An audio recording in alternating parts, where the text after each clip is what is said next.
Shalom, shalom, boa tarde. Hoje nós estamos no dia 16 do mês de março do ano 2021 e no calendário judaico nós estamos no dia 3 do mês de Nissan do ano 5781. E hoje nós estamos no 179 dias do ano 5781. Portanto, nós temos a nossa gota de sabedoria do Rebbe, de número 179, né? Ontem, né, nós tivemos aí a tarde com a Torá, e espero que tenham gostado aí da história de Leia Bat Miriam, né, uma sobrevivente do Holocausto, uma história muito bonita e ao mesmo tempo dramática, mas revela aí, sem sombra de dúvidas, a grande misericórdia do nosso Deus. Então, a gota de sabedoria que nos chamou a atenção de ontem, Moisés tomou posse das trevas tanto quanto da luz. Argumentava não só a favor dos justos, mas também dos que tinham errado. Quando o povo...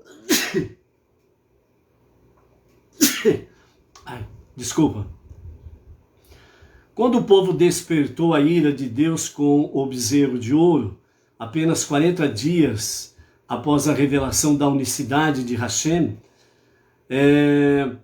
a unicidade absoluta no Monte Sinai, Moisés teve de admitir que haviam agido mal. Contudo, fez mais do que rogar pelo povo, arriscou todo o seu ser por causa dele. Perdoe-lhes, pediu. E se não lhe perdoar, então risque-me de seu livro que você escreveu. Na gota de sabedoria de hoje, nós temos aí o Rebbe chorou intensamente ao dizer as seguintes palavras: o ser inteiro de Moshe era a Torá que ele trouxe a seu povo. A Torá está mais do que algo que ele ensinava, era o que ele era o seu Deus dentro dele. Porém, quando teve de escolher entre Torá e seu povo, Moisés escolheu o povo e disse: e se não lhes perdoar, então me risque de seu livro que você escreveu. A Torá era todo o seu ser, mas no fundo, em sua essência, no âmago, estava a sua união com o povo. Então aqui nos mostra a questão da união, a unidade de Moshe com o povo. Moshe, ele não somente falava e pedia em favor dos justos, mas ele também falava e pedia em favor dos transgressores, dos pecadores. Então, o pedido de Moshe a Hashem não era só para que o Eterno abençoasse os tzadikim, os justos, mas também ele pedia de forma mais incisiva em favor daqueles que erraram, daqueles que pecaram. Né? O exemplo está aí na questão do bezerro de ouro, onde Moshe ele subiu ao monte para buscar o perdão de Hashem em favor do povo. E ele chegou ao ponto de dizer assim, se porventura o Senhor não perdoar-lhes, então risque o meu nome do seu livro. Isso daqui mostra a questão da unidade, né? Moshe e o povo. E isso nos mostra um exemplo sobre questão de liderança. Liderança não é uma brincadeira. Estar realmente numa posição de liderança, ela requer realmente o sacrifício, o autossacrifício. Aquele que está na liderança, ele não tem o direito de pensar no seu eu e no para mim. O verdadeiro líder, ele está ligado ao povo. Ele busca o favor do Todo-Poderoso para o povo, não para si. Então, por isso que Moshe, um exemplo digno de liderança, altruísmo, renúncia do eu, do para mim. Moshe representa realmente a verdadeira liderança, em que ela está sempre implícita, nem mesmo em Deus, no modo de dizer, mas a liderança, ela está ligada diretamente ao povo. E Moshe deu esse exemplo, de ir à presença do Todo-Poderoso, pedir, não somente pelos tzadiquinhos justos, mas pedir em favor principalmente dos que pecaram, dos que erraram. E por isso, Moshe disse de forma simples e contundente ao Eterno: perdoa-lhes. Caso não perdoar, risca-me do teu livro. Porque é aquela mesma questão. Que adianta o general ir para a guerra e toda a sua tropa morrer, só ele voltar para casa? Que honra que tem nisso? Que louvor que tem nisso? Nenhum. Então Moshe estava nessa posição. Que adiantava o Eterno perdoar os tzadikim, os justos? Na realidade não tinha nem que perdoar, porque não praticaram o pecado do bezerro de ouro. Assim como Moshe também não praticou o pecado do bezerro de ouro. Então eles poderiam ficar simplesmente, Moshe, né, no caso específico, poderia simplesmente ficar de que forma? É o povo que errou, o povo que pecou, eles que se virem. A minha pele está salva. Isso não é liderança. É o que nós estamos vendo através dos milênios, através de cada geração. Lideranças, seja ela no âmbito político ou religioso, seja de âmbito liderança num grupo de pessoas, seja qual for a atividade que ela venha exercer, mas que está com esse grupo em liderança, que adianta salvar a própria pele e o grupo simplesmente exploda? Não. A verdadeira liderança, ela já não vai. O verdadeiro líder, ele já não vive para si. Ele vive pelos liderados, para os liderados. Então a liderança é algo muito sério. É um compromisso de muita responsabilidade. E, na verdade, ela não é para qualquer um. Não é que nem um mercado de peixe. Quem quer peixe, levanta a mão.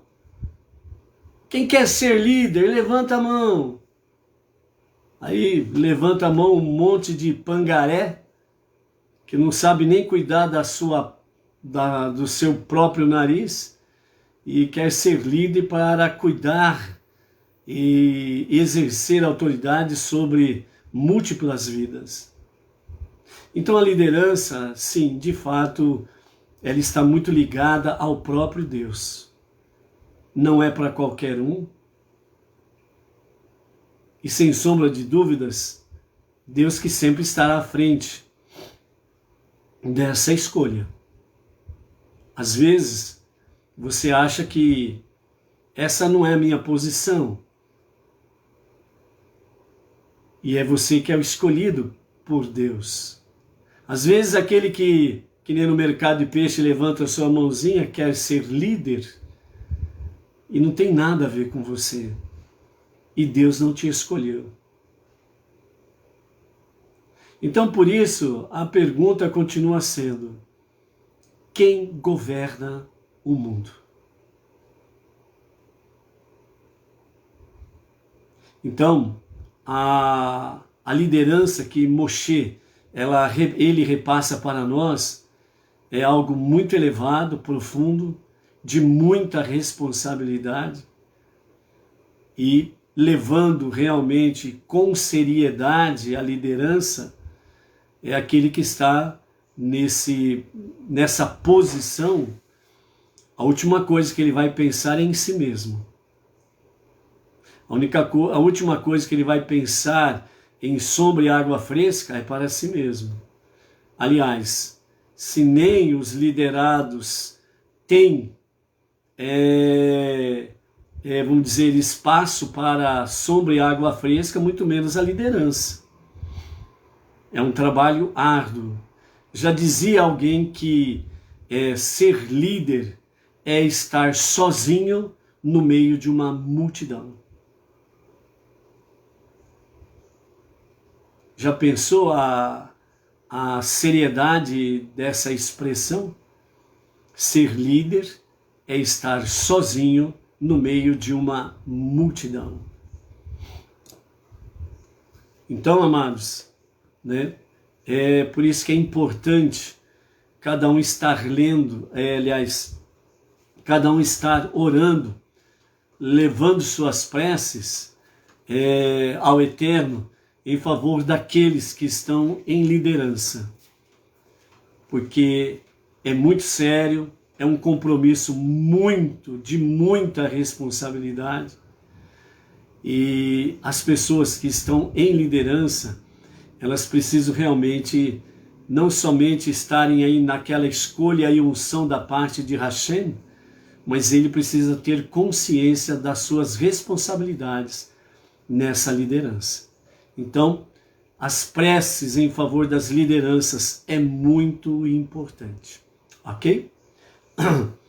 Então, essa daí é a nossa gota de sabedoria do nosso Rebbe, Menachem Mendel, ou de Tzadik da nossa geração. Com a história, né, que nós vimos ontem de Leia Bat Miriam, a sobrevivente do campo de concentração e extermínio Auschwitz, a história de Opingente, uma história real. Espero que vocês tenham gostado dessa história e que também tenham ficado bem emotivos com ela, ok? Então, nós aí temos essa prerrogativa, o nosso Deus. Então, nessa tarde eu quero falar um pouquinho antes da nossa terceira leitura, que hoje nós estamos no terceiro dia do Shabat. Então eu quero falar para vocês o que o nosso Rabino Yitzhak Ginsburg, né, o que ele nos traz nesse livro, Kabbalah e Meditação para as Nações. Falar um pouquinho a respeito do que ele nos traz sobre o monoteísmo, no capítulo 2, na página 33.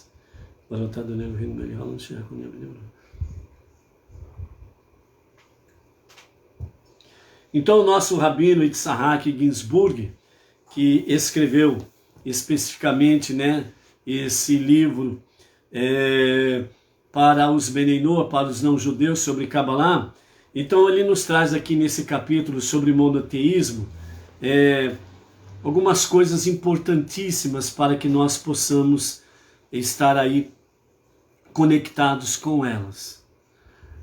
A aparente pluralidade do Deus único, né? Muitas crenças falsas já foram propagadas por todo mundo, portanto é importante, segundo o Rabino Yitzhak Ginsburg, esclarecermos algumas verdades bíblicas e básicas da Torá, que são muitas vezes apresentadas por outras religiões de maneira distorcida e às vezes em uma tentativa deliberada de enganar as pessoas usando, né, passagens e textos dos 5 primeiros livros da Bíblia, Torá ou Pentateuco, como queira chamar, trazendo dessa forma, né, muitas vezes de forma deliberada, para puxar, entre aspas, né, a sardinha para o seu lado, e de uma maneira distorcida a respeito da pluralidade do Deus único,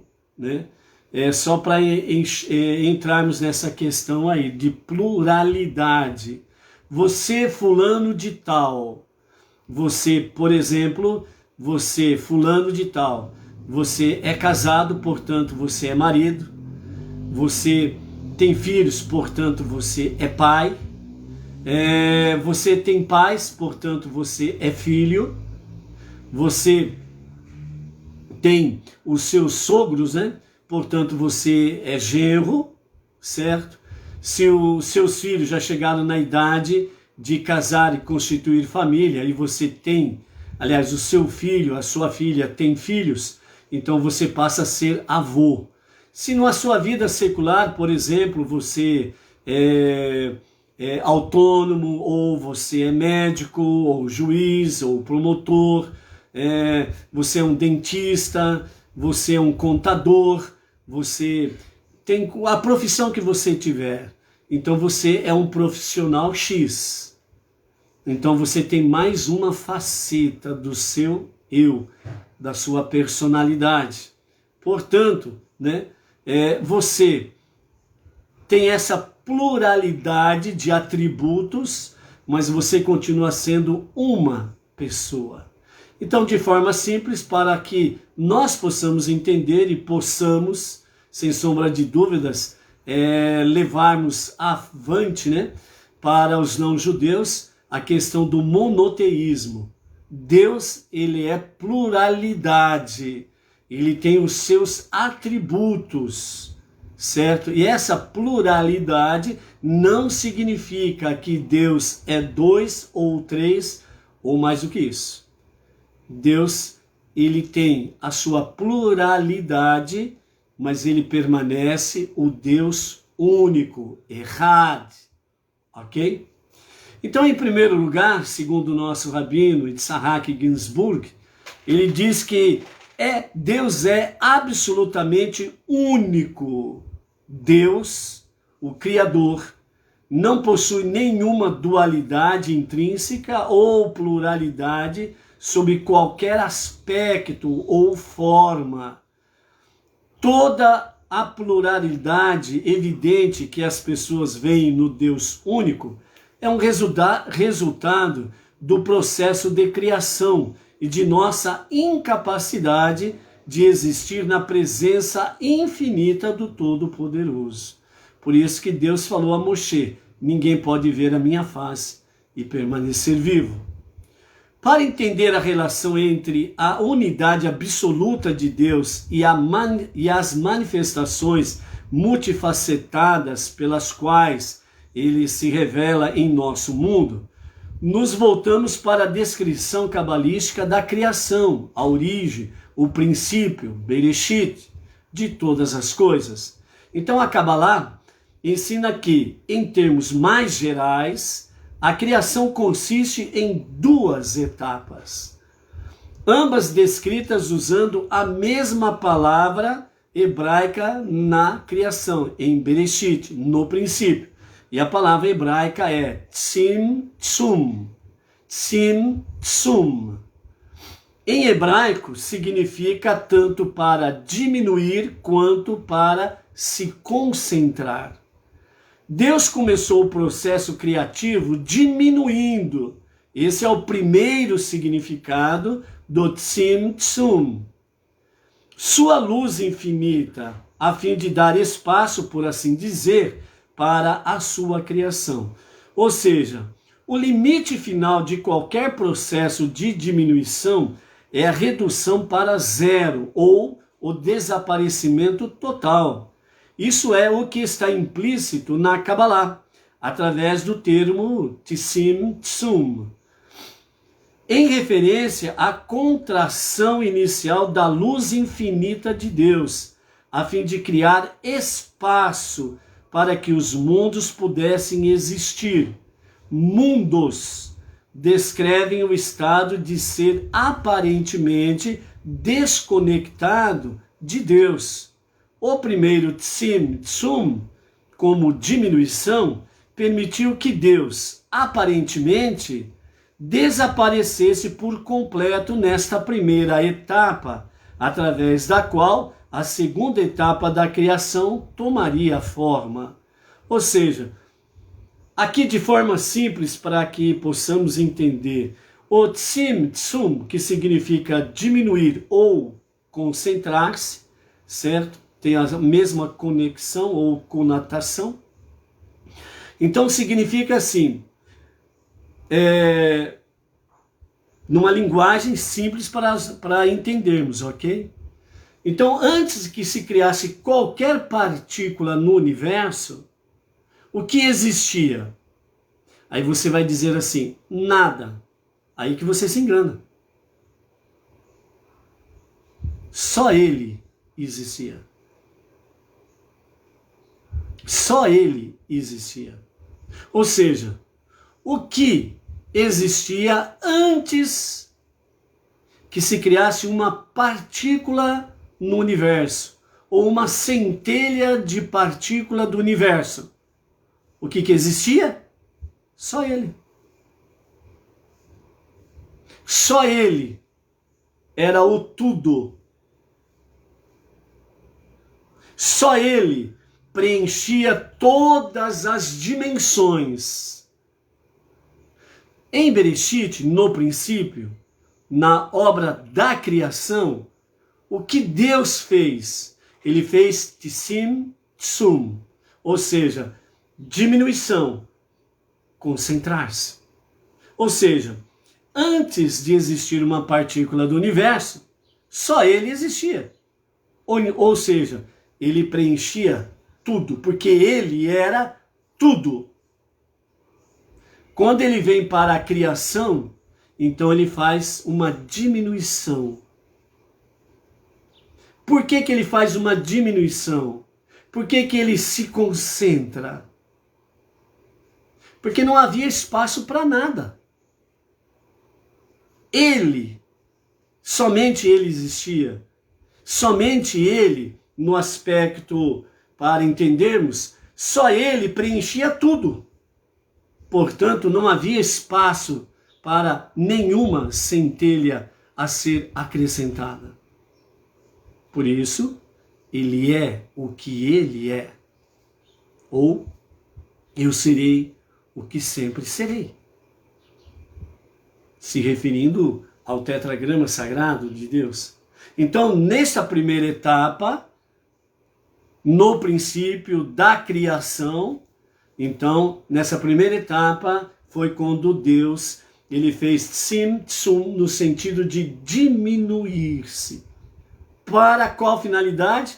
Para que houvesse um espaço para que os mundos pudessem existir. Senão não existiria. Entendeu? Vamos para a segunda etapa de tsim, tsum. A segunda etapa do processo criativo, também que é composta de um tsim, tsum, mas dessa vez no sentido de uma concentração. A primeira etapa, diminuição. Segunda etapa, concentração. A Kabbalah descreve que Deus projetou um raio de sua luz infinita, previamente oculta, e este raio é denominado de Kav. Kav. K-A-V. Kav. Então, a Kabbalah, ela descreve que Deus projetou um raio de luz infinita, previamente oculta, de volta para o vazio, aparentemente criado pelo tsim, tsum, inicial. Ou seja, nessa segunda etapa, nessa etapa não de diminuição agora, mas de concentração, então a Kabbalah descreve que Deus projetou um raio de sua luz infinita, aparente, criado na forma Kav, de forma para o vazio aparentemente criado pelo primeiro tsim, tsum, diminuição. Ou seja, quando Deus ele fez essa diminuição na primeira etapa, criou-se um espaço. Este espaço vazio, nesta segunda etapa, Deus projetou um raio de sua luz infinita, certo? E essa luz infinita de Deus, isto é, sua revelação infinita, estava concentrada em um pequeno raio finito. Os mundos foram então criados em torno deste raio de luz. O raio de luz infinita está para o cosmo, assim como a alma está para o corpo. Ele é a sustentação e a força animadora do universo. Mas tal como a alma dentro do corpo humano, sua presença permanece oculta.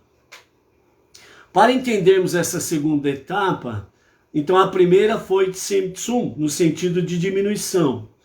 Só ele existia e, portanto, não havia espaço nenhum para nada. Certo? como ele vem e faz tzimtzum, a diminuição, cria-se um espaço. Nesse espaço que se cria, entra a segunda etapa do tzimtzum, o se concentrar. Então, Deus, nesse espaço que se abriu, então ele projeta a sua luz infinita, que recebe o nome, este raio de Cave, certo? Que vem para este vazio que se formou com a sua diminuição. E, dessa forma, esse raio projetado, a luz infinita de Deus, a sua revelação infinita, estava concentrada neste raio, neste espaço que se formou, certo? Através de um pequeno raio finito. Por quê? Porque o nosso universo ele é finito diante dele, do Todo-Poderoso. Os nossos mundos são finitos diante dele, que só ele é Ein Sof, só ele é o infinito, certo? Dessa forma, então, os mundos foram criados em torno deste raio de luz. Por isso que o universo, os mundos e tudo que há no universo fora do nosso planeta existe, porque está tudo envolto em este raio, certo? Então o raio de luz infinita está para o cosmos, assim como a alma está para o corpo. Então agora vamos entender esta etapa da luz infinita, né, do tzimtzum, o diminuir-se, o concentrar-se, certo?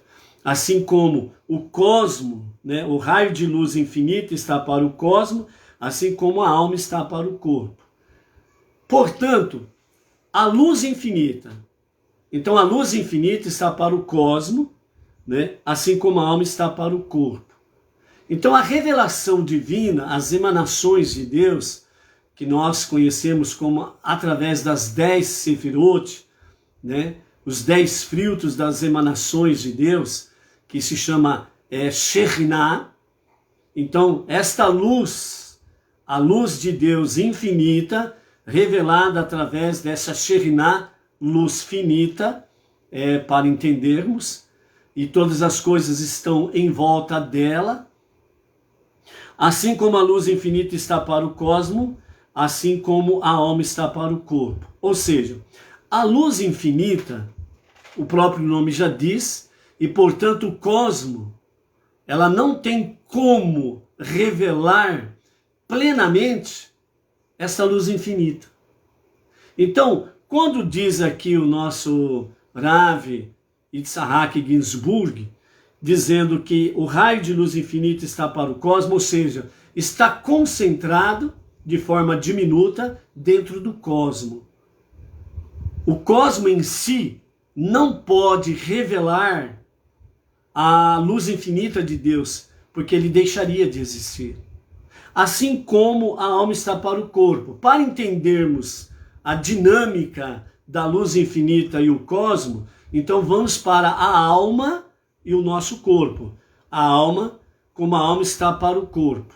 Ou seja, para você entender isso, mentalize a seguinte questão: a luz infinita e a sua alma.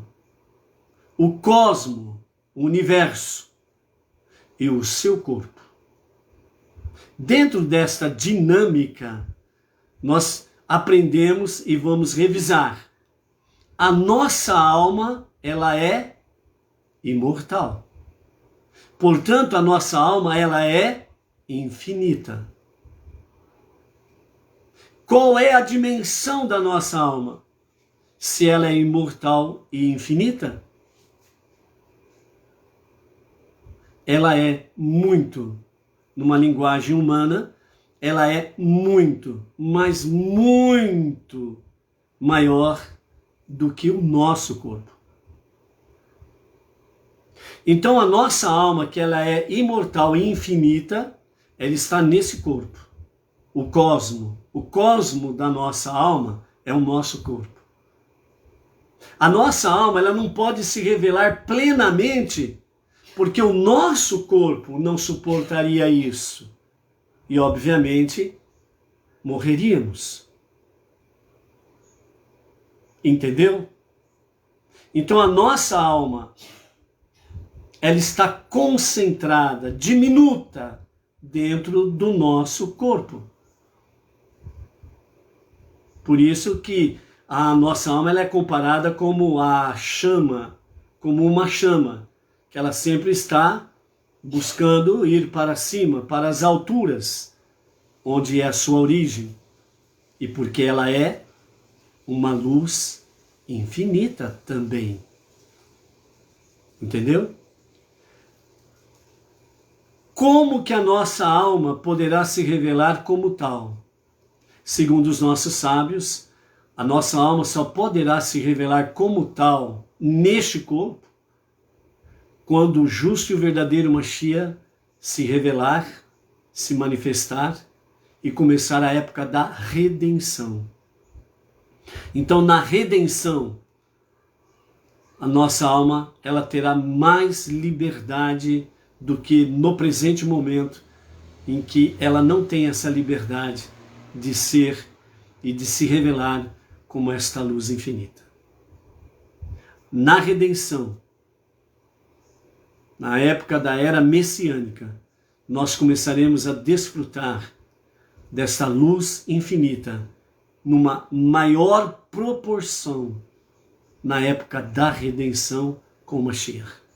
E plenamente esta luz infinita, que é o Todo-Poderoso, o Ein Sof, vamos desfrutar plenamente desta luz, quando no final da era messiânica iniciar então o Olam Rabá, o mundo vindouro, conhecido como a vida eterna.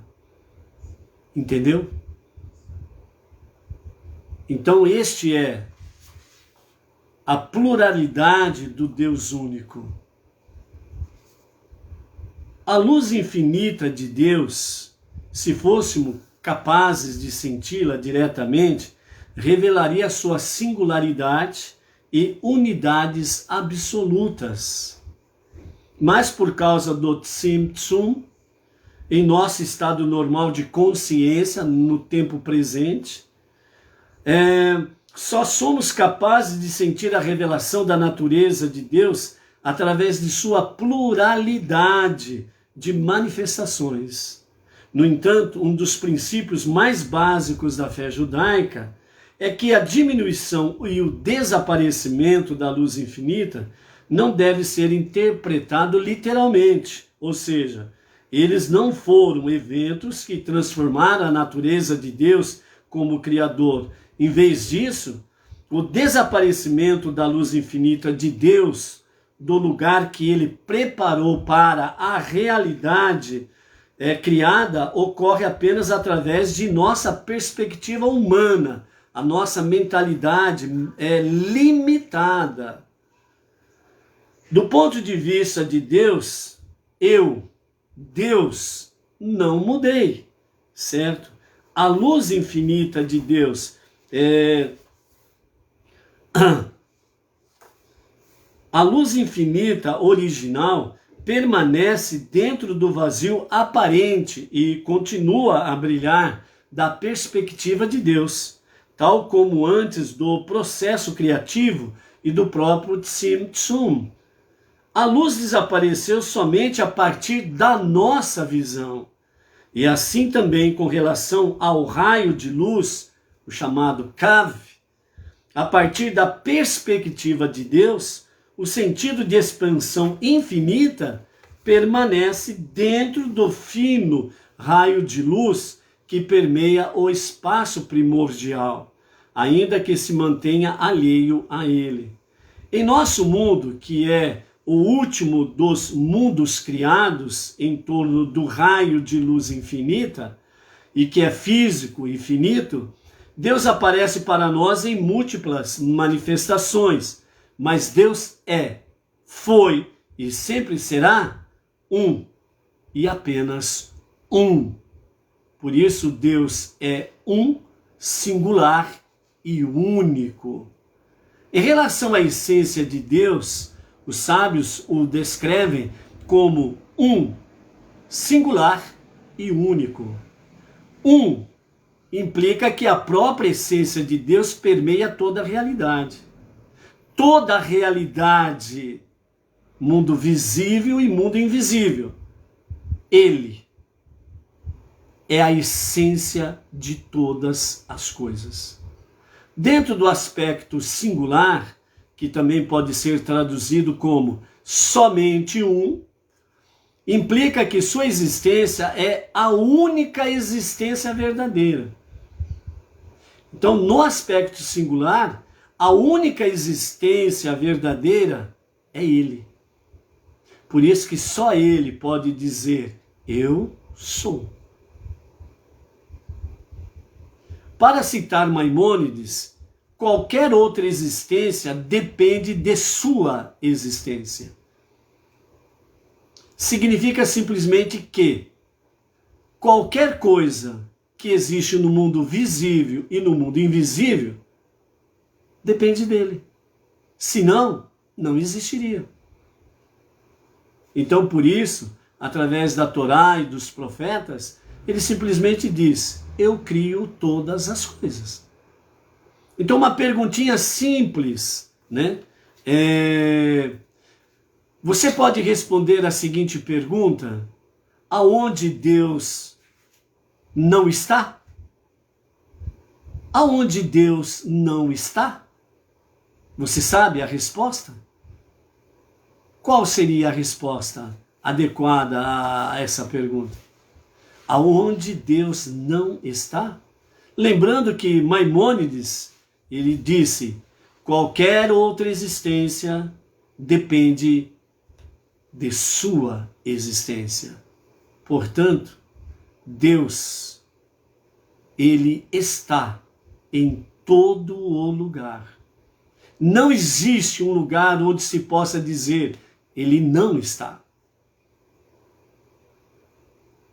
Então a Kabbalah e a Hassidut, ela nos ensina que único em referência a Deus significa que ele desafia a lógica. Ele é o paradoxo dos paradoxos, ou seja, ele é a contradição de todas as contradições. Ele absolutamente transcende qualquer polaridade ou oposição. No contexto da criação, a natureza e o milagre sobrenatural são um só sob sua perspectiva. Então, quando você, fisicamente falando, você diz, eu sou muito pequeno diante deste mundo. Eu sou um nada diante deste universo. Esse universo nosso tem mais de 200 bilhões de galáxias. Imagine a dimensão desse universo. Calcule a dimensão desse universo. Nós estamos em uma parte de uma galáxia que está em 200 bilhões de galáxias. Nós estamos apenas dentro de um grãozinho de uma dessas bilhões de galáxias. E você diz, puxa, eu sou nada, eu sou muito pequeno diante disso daí. Imagine tudo isso como nada diante do eu sou. E o nosso planeta, o nosso mundo, o planeta Terra onde habitamos, segundo os nossos sábios, ele é o mundo mais inferior de todos os mundos que tem neste universo e nesses 200 e mais 200 bilhões de galáxias que existem por aí afora. O nosso planeta é o mais inferior de todos. De acordo com os sábios, a unicidade de Deus se revela através de seu nome essencial, conhecido como o tetragrama sagrado, né? Porque é formado apenas de 4 letras. Por sermos proibidos de pronunciar este nome conforme ele é escrito, nós nos referimos a ele por meio da reorganização de suas letras, formando a palavra Havayé, que significa literalmente ser. ser, Havaye. Os sábios se referem ao tetragrama como o nome único, em contraste com os outros nomes de Deus que aparecem na Torá. É só uma observação aqui para falarmos sobre a questão do tetragrama. Então, o tetragrama, que é composto dessas 4 letras que estão ali, e que nos é proibido pronunciarmos esse tetragrama, a expressão desses quatro letras que formam o nome divino. Uma observação aqui, o tetragrama tem muitos segmentos religiosos que eles pegam o tetragrama e eles escrevem na porta do seu templo, na parede do seu templo, e por aí afora vai escrevendo o tetragrama em qualquer lugar e por aí afora vai. Seja ou não seja, né, um lugar religioso. Não é para fazer isso. Isso daí implica realmente em blasfemar contra o nome de Deus. E aí, nesses lugares, não tem a bênção, vai ter a maldição. Então, o tetragrama sagrado não é para ser usado como se tem usado por aí afora. Então, se você tem temor aos céus, temor de Deus, então, se você é líder, tome uma atitude. Se você é liderado, converse com o seu líder e fale com ele a respeito disso. Que você não quer estar debaixo de maldição, mas debaixo de bênçãos. E pare de escrever e ficar aí colocando em papel, parede, seja onde for, o tetragrama sagrado. É blasfemar contra o nome divino, certo? Então, tem pessoas aí que escrevem, inclusive, nome de comércios, né, com o nome sagrado de Deus. O nome sagrado já diz, né, gente? Não é para ficar aí usando de qualquer forma, né? O nome sagrado de Deus é para ser usado apenas, principalmente dentro das preces, né? E no local específico, ou o seu lar, ou um cantinho do seu local de trabalho que você tira para fazer as suas preces, né? Não pode ser no banheiro. Existem aí segmentos religiosos que orientam os seus seguidores para ele tirar um tempinho para ele ir ao banheiro e fazer a sua prece lá. Isso daí é completamente abominável. Completamente abominável. Não tem um lugar... Aliás, o banheiro é um dos lugares mais profanos, imundos, em que não se deve fazer nenhum tipo de prece, que não se deve ligar, né, com o seu celular lá, ligar lá para ouvir um estudo bíblico, ouvir um louvor a Deus. O banheiro é o último lugar, aliás, nem é o último, é um lugar que não se deve fazer absolutamente nada com referência a essas questões, né? Então, cuidado com isso daí, viu, gente? É preciso ter, discernimento, tá? Então, a reorganização das 4 letras é aquilo que é possível poder falar, Havaye, que significa literalmente ser. Então os sábios se referem ao tetragrama como um nome único, né, em contraste com os outros nomes que aparecem de Deus na Torá. A consciência divina presente em cada alma judia é de fato um legado espiritual que os judeus herdaram dos 3 patriarcas, Abraão, Isaac e Jacob. Em particular, a fé em Deus como um é um legado espiritual de Abraão, a quem Deus chamou de um. É a fé em Deus como singular que vem através de Isaac, que é chamado de singular. E a fé em Deus como único absoluto, que foi herdada por Jacó, que é mencionado na literatura rabínica como o escolhido, isto é, o único dentre os patriarcas. Tanto é que Jacob foi o pai dos 12 príncipes das 12 tribos de Israel, ok? Então, como a infinidade de Deus é incompreensível para as nossas mentes finitas, podemos apenas nos relacionar com Deus por meio de suas manifestações e, conforme já mencionado, pela sua pluralidade, né? Então, não esquecendo que Deus é um, singular e único. Ele não é dualidade e nem trindade. Deus, ele é um, singular e único. Este é o nosso Deus, ok? Vamos para a nossa terceira aliá, então. Nós estamos na 24ª Parashá Vaikra, início do terceiro livro, Levítico, que essa primeira aliá deste livro leva o seu próprio nome, Vaikra.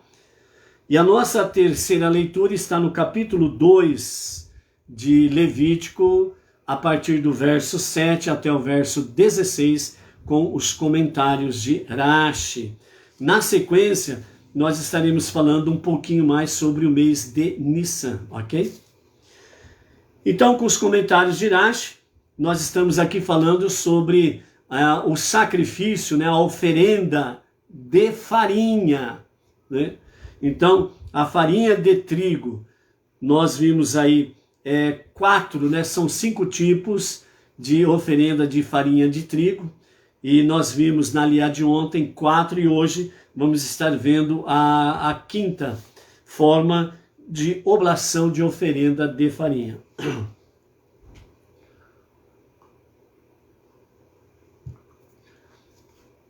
Se tua oblação for oferenda de farinha frita em frigideira funda, será feita de 1/10 de efá de farinha de trigo fina, misturada com 1 log, uma medida de azeite. Também nesse caso, a farinha primeiramente é colocada em uma vasilha contendo parte do log necessário de azeite, depois é misturada com um pouco mais desse azeite amassada, formando-se 10 pães. Porém, como aqui a frigideira é funda, restará azeite suficiente para amassar a massa, de modo que os pães sairão elásticos e, portanto, tremularão. Depois de fritar os pães, quebra cada um ao meio e, em seguida, cada metade em quartos, para que mais tarde o sacerdote possa tirar facilmente a porção memorial. Então derrama o restante do log de azeite sobre eles. Assim levará a Deus a oferenda de farinha, que será feita de qualquer uma dessas 5 preparações de farinha. Em todos os casos, o ofertante a levará ao sacerdote, e o sacerdote a aproximará do canto sudoeste do altar. O que foi já mencionado a respeito da oferenda de farinha crua, aplica-se a todos esses tipos de oferendas de farinha. O sacerdote removerá o punhado memorial da oferenda da farinha e o queimará no altar, oferenda de fogo e agradável a Deus. Similarmente, o remanescente de toda a farinha de trigo será tratado da mesma maneira que o remanescente da oferenda de farinha crua permanecerá aos sacerdotes. Primeiramente Arão, em seguida seus filhos. É uma oferenda de santidade superior e, portanto, só poderão comê-la a partir do momento em que a porção memorial tiver sido queimada no altar como uma das oferendas de fogo a Deus. Porém, se o próprio ofertante for um sacerdote, sua oferenda de farinha será inteiramente queimada, nenhuma parte dela será comida. Ainda assim, azeite e incenso serão adicionados à farinha. Nenhuma oferenda de farinha que ofertares a Deus será feita de substância fermentada, porque não queimareis nenhum agente causador de fermentação e nenhum fruto doce como oferenda de fogo. Na verdade, em 2 ocasiões ofertareis oferendas de agentes causadores de fermentação e frutos doces a Deus, e cada uma delas será uma oferenda de primícias da vossa produção. Primeiro, a primeira oferenda da safra anual de trigo serão os 2 pães fermentados ofertados pela comunidade na festividade de Shavuot, a festividade das semanas. E segundo os primeiros frutos das 7 espécies vegetais mencionados como distintivas da terra de Israel, entre as quais se inclui o figo e a tâmara, cujo suco é doce, serão ofertados por todo agricultor. No entanto, como vereis, quando suas leis forem expostas detalhadamente, essas oferendas não subirão ao altar, a fim de serem queimadas como oferendas de fogo, para agradarem a Deus. Salgarás toda a tua oferenda de oblação de farinha, não excluirás o sal da aliança de teu Deus, que ele fez com o sal no 2º dia da criação. De tuas oferendas de farinha, de fato ofertarás sal em todos os seus sacrifícios, isto é, nas oferendas de elevação de animais, que são queimados inteiramente no altar, e nas partes queimadas no altar de outras oferendas animais. Os 2 pães que acabaram de ser mencionados, ofertados em Shavuot, são realmente a primeira oferenda feita da safra anual de trigo, porém, são precedidos pela primeira oferenda da safra anual de cevada, que ocorre um pouco mais cedo. Esse é o homer de cevada ofertada no 2º dia de Pêssar, quando começa a contagem do homer, no 2º dia de Pêssar. Quando ofertares essa oblação dos primeiros cereais, a Deus ofertarás tua primeira oblação de cevada, assim que ela amadurecer. A cevada primeiramente será torrada sobre o fogo e em seguida moída, reduzindo-se a farinha, pois nessa fase sua casca ainda está cheia e os grãos são macios. Derramarás azeite sobre ela e porás incenso sobre ela, pois é oferenda de farinha como qualquer outra nesse aspecto. Então o sacerdote a agitará, a levará ao canto sudoeste do altar e queimará seu punhado memorial, que ele tirará da massa composta de sua farinha moída e de seu azeite, como com todo o seu incenso, que é coletado em separado. A remoção da porção memorial da massa deve ser feita com a intenção de que ela seja uma oferenda de fogo a Deus, isto é, destinada a ser consumida pelo fogo. O remanescente do homer é comido pelos sacerdotes. O restante das leis relativas às oferendas de farinha será apresentado mais tarde, ok? Aqui então nós encerramos a nossa terceira aliá da Parashá Vaikra. Algumas coisas mais referentes ao mês de Nissan, o mês que nós estamos aí, ok? Então Nissan é o primeiro dos 12 meses do nascida nação de Israel, ali no Egito. Antes do êxodo Deus falou lá, Shemot, Êxodo, capítulo 12, verso 2.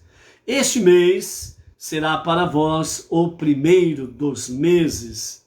Então Nissan começa especificamente com o período de Tekufá. Tekufá significa da primavera. Então Tekufá, primavera.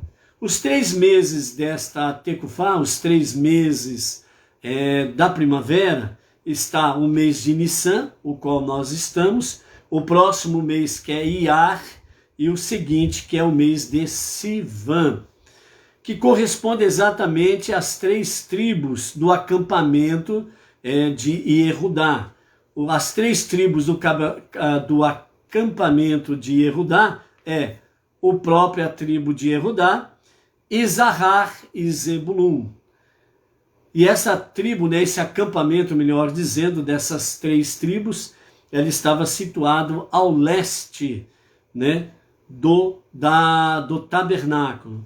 Na Torá, Nissan é chamado de mês da primavera, ou seja, Rodesh Ha'aviv. Rodesh Ha'aviv. Além disso, Nissan dá início aos 6 meses de verão, que corresponde aos 6 níveis da luz direta do divino serviço, que é despertar do acima. Então, primavera corresponde ao período de 6 meses de verão. Então, primavera, verão, que nós conhecemos aqui, 3 meses de verão, 3 meses de primavera, e assim sucessivamente, né, o primavera, verão. Dentro do calendário judaico, então, corresponde a 6 meses direto. 6 meses de verão, que é conhecido pela Torá e no mundo judaico. Então, são 3 meses de primavera, 3 meses de verão. É o período de verão. Depois tem o período, né, do inverno, que é outono e inverno. Então, o período de inverno são 6 meses, outono e inverno, ok? Então, corresponde aos 6 níveis de luz direta no divino serviço, despertar do acima. Há uma alusão a isso ao nome Aviv, que começa com as 2 letras Aleph, Bet. Na ordem direta ou reta, né? Ou Aleph, Beit, que é mais conhecido, direta ou reta. Refere-se a Nissan como o mês da redenção. Segundo a opinião mais aceita dos nossos sábios, o primeiro mês dos meses, o primeiro mês do ano, que depois, né, do exílio babilônico ficou conhecido como mês de Nissan, nossos antepassados foram redimidos do Egito e em Nissan seremos redimidos, segundo o tratado de Rosh Hashanah 11a. Então os nossos sábios, eles dizem que no mês de Nissan é o mês da redenção, é o mês em que Mashiach, o justo e verdadeiro Mashiach, se revelará para a nossa redenção final. Então Nissan é também um mês de milagres. Milagres em hebraico é Nissim. Nissim.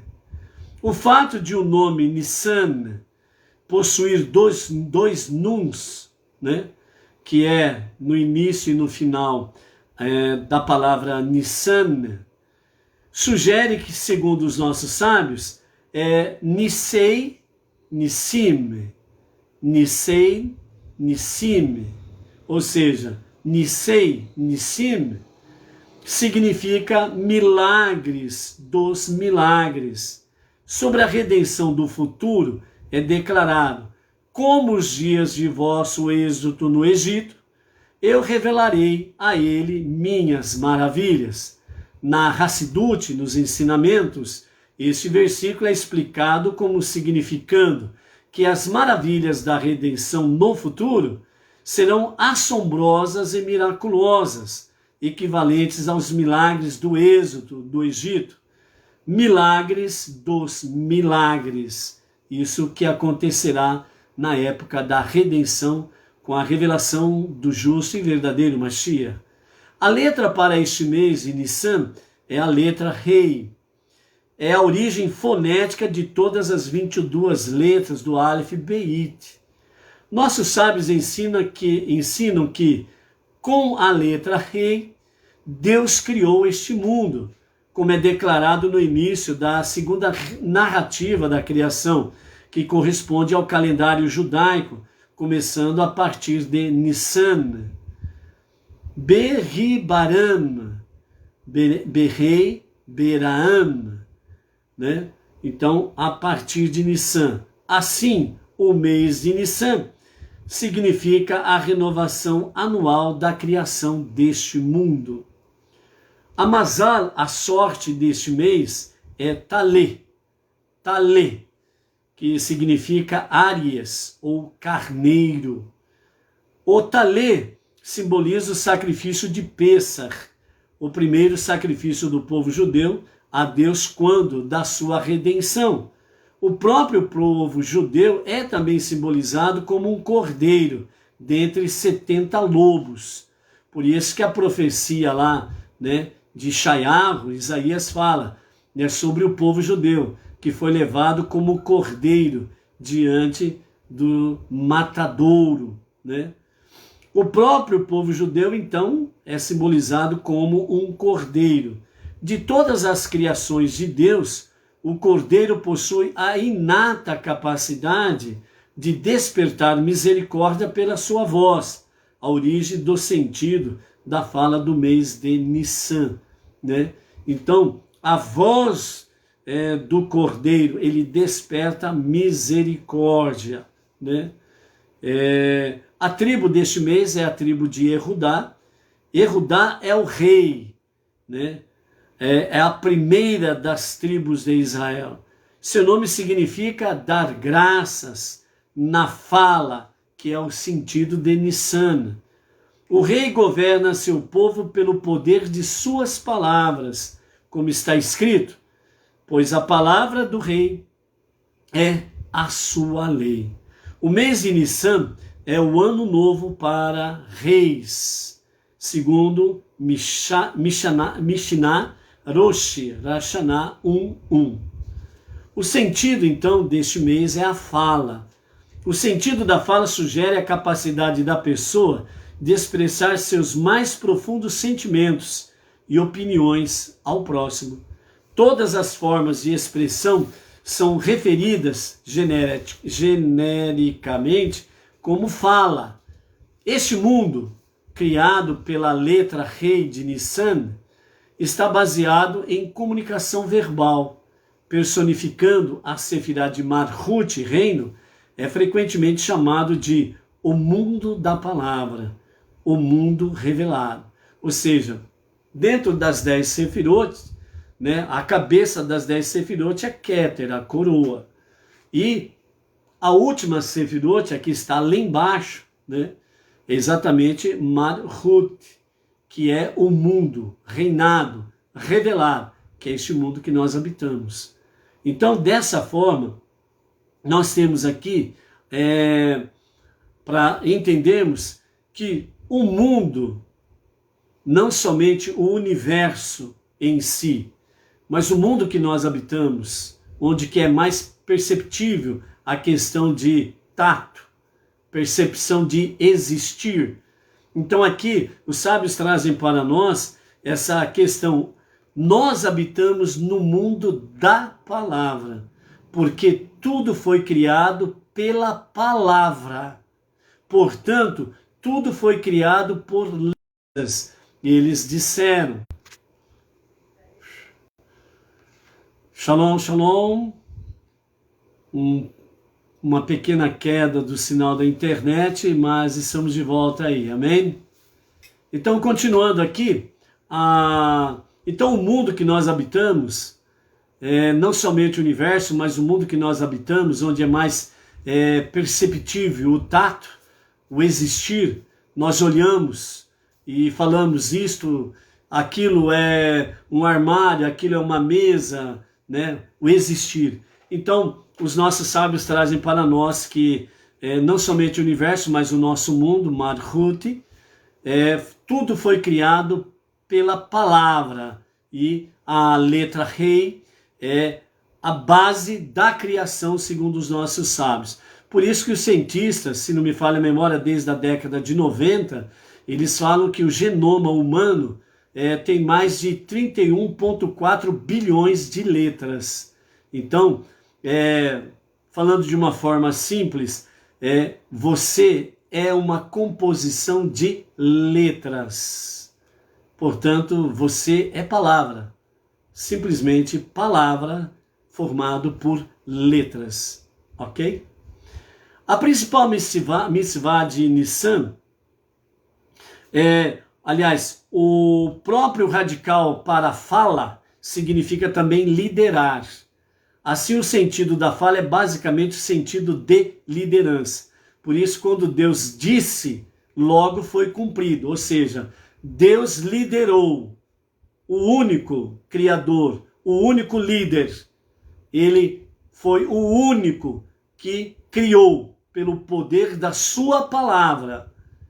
E, ao falar, as coisas vieram a existir porque elas obedeceram. Então, por isso, o radical para a fala também é liderar. A principal mitzvah do mês de Nissan, na noite do Seder, é a narrativa da história do Êxodo. Quanto mais se narra o Êxodo do Egito, mais ele é louvável. Esta é a primeira mitzvah da fala de todo o ano. Dos 15 estágios do Seder, 15 é igual à soma de todos os números de 1 a 5.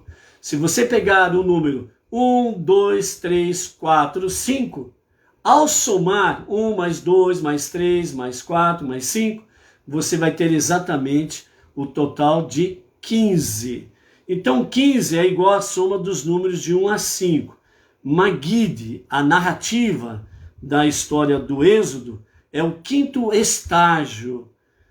5 é o valor numérico da letra rei. O estágio do Magid começa com a palavra rei, ou seja, rei Lachma Aniá, que significa: este é o pão do homem pobre. A redenção do Egito, o estado existencial de confinamento, a incapacidade de expressar realmente a si próprio, todos os exílios são referidos como Egito. Simboliza, a liberdade da fala.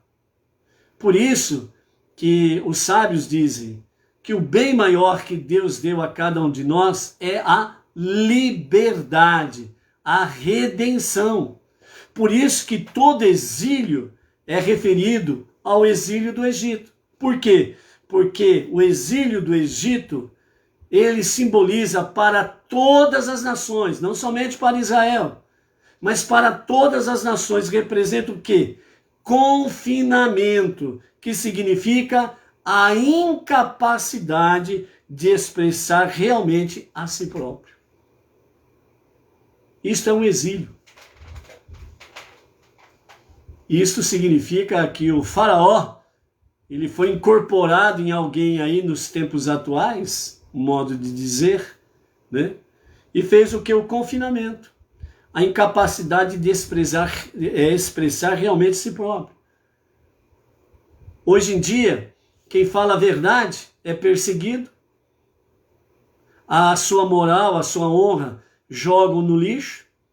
Procuram deturpar a pessoa de todas as formas. Criam mentiras.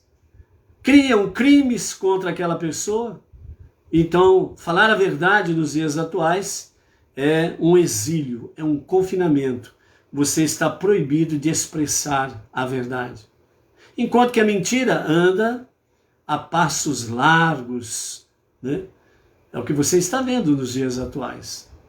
Então não esqueça, qualquer tipo de exílio em que a pessoa não tem a liberdade de se expressar, é um exílio comparado ao Egito, que o povo judeu sofreu, que significa incapacidade de se expressar. E se porventura tem aí governantes que estão agindo dessa forma, então, sem sombra de dúvida, são os faraós da atualidade.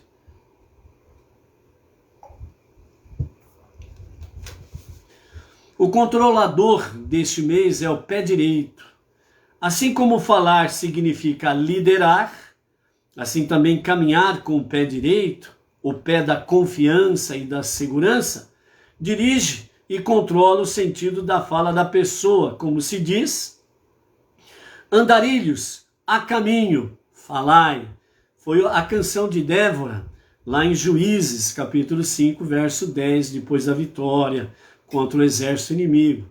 Então, nesse cântico de Débora, então tem lá, andarilhos, a caminho, ou seja, caminhar, jornada, ir em frente, seguir em frente, marchar. E logo em seguida é acrescentado no cântico de Débora, falai. Portanto, quem não está submisso ou quem não está escravizado pelo exílio, que é proibido de se pronunciar, ter a liberdade de se pronunciar. Então a palavra e a ordem é essa: andarilhos, caminhantes, andai. Coloquem-se a caminho, em marcha, em frente, com o pé direito, comece essa caminhada. E isso significa também falai. Quem é livre, ele fala o quê? A verdade, as verdades. Por isso que nós somos realmente libertos do nosso Egito lá atrás, para termos essa liberdade, ok? Falar palavras da Torá enquanto caminhando na trilha inspira novo entendimento rumo aos segredos da Torá. Assim, descobrimos que muitos dos segredos do Sagrado Zohar foram revelados no contexto de caminhando na trilha.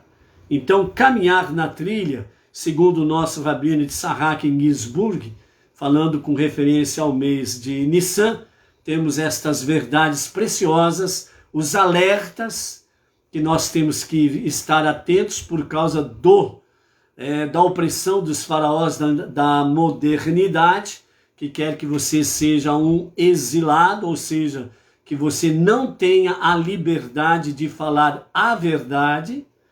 Se você quiser total liberdade para falar, diga mentiras. Aí você vai ser recebido pelo Clube do Bolinha lá. E no Clube do Bolinha tudo pode para os que falam mentiras, vivem de forma errada, né? Não tem nem Deus e nem família como prioridade nas suas vidas. Então, e observem, viu? Observe essa cambada que tem por aí, que vive defendendo a tese de destruir a base da consciência divina e da família. Pode ver que a maioria deles nem filhos têm. Significa que eles não estão nem aí para o futuro. Eles não têm filhos para o futuro. A maioria deles nem filhos têm. Outros tantos não têm nem consciência do absurdo que eles defendem. Então, por aí, não perca nem tempo de discutir com essas pessoas, porque não tem... É perca de tempo, dá nojo de discutir com pessoas que têm essa lavagem cerebral aí. Então, seja o teu falar no caminho, como diz aqui, seja o teu falar a Torá. Quem realmente tiver ou dar lugar, um mínimo que for, para que a centelha divina venha se manifestar na sua vida, então ele ouvirá essa palavra e essa brasa vai começar a ficar acesa e ele vai abandonar os seus vãs, né? Suas vãs ideologias, os seus vãos pensamentos, e vão começar a andar na trilha. E aí serão realmente renovados por Hashem. Ok? Então, esta é a nossa aliada de hoje, e pela graça bendita de Hashem, que os ensinamentos não caiam por terra, mas que caiam em cada coração quebrantado, cada alma, cada espírito contrito, onde que Deus está presente, onde Deus habita, como diz o profeta. E amanhã às 14 horas da tarde com a Torá é o nosso novo encontro. Shalom, shalom. Até amanhã.